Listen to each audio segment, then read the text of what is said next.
இனிய காலை வணக்கம். நான் ஆஸ்ட்ரோ அழகராஜ். ஒவ்வொரு நாளும் வாழ்க்கையை நமக்கு கற்றுக் கொடுப்பது எப்படி வாழ வேண்டும் என்று அல்ல, எப்படி வாழக்கூடாது என்று. நேற்றைய பொழுதை தேடுபவனும் நாளை பொழுதை எதிர்பார்த்து இருப்பவனும் இன்றைய பொழுதை தொலைக்கிறான். நடந்ததே நினைத்து கொண்டு வருத்தப்படுபவனும் நடக்கப் போவதை எண்ணி பயந்து உள்ளவனும் இன்று நாம் அனுபவிக்க வேண்டிய விஷயங்களை தொலைத்து விடுகிறான். எனவே நேற்றைய பொழுதை மறந்து நாளைய பொழுதை எதிர்பார்க்காமல் இன்றைய பொழுதில் நாம் எப்படி வாழ வேண்டும், எப்படி வாழக்கூடாது என்று நாம் சிந்திக்க வேண்டும். கடவுளுக்கு கொடுத்த பக்தனாக இருப்பதை விட இல்லாதவனுக்கு கொடுத்த இறைவனாக மாறிவிடலாம். நாம் ஒவ்வொரு விஷயத்திற்கும் கடவுள் கடவுள் கடவுள் என்று சொல்கிறோம். கடவுள் மேல் நம்பிக்கை இருப்பது உத்தமமே, வேண்டியது.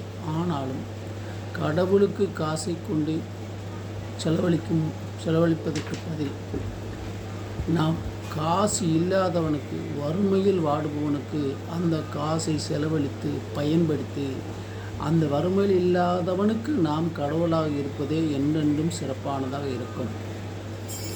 மன அழுத்தம் இல்லாமல் வாழ கண்ணிருந்தும் கூடனாக, காதிருந்தும் செவிடனாய், வாயிருந்து உமையாய், மனமிருந்தும் உணர்வற்றும் இருக்க வேண்டும்.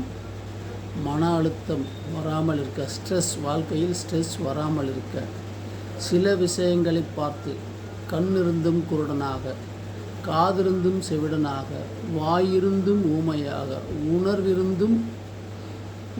உணர்வு அற்றவனாக இருக்க வேண்டும். அப்படி இருந்தால்தான் நம் வாழ்க்கையில் மன அழுத்தம் இல்லாமல் இருக்க முடியும். எப்பொழுது மன அழுத்தம் இல்லாமல் வாழ்கின்றோமோ அப்பொழுது நோய் நொடியின்றி நீடூடி காலம் சந்தோஷமாக வாழ வழி ஏற்படும்.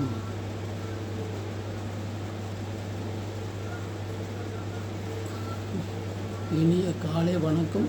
இன்று ஆடி கிருத்திகை, முருகனுக்கு உகந்த நாள். வணக்கம். வாழ்க வளமுடன்.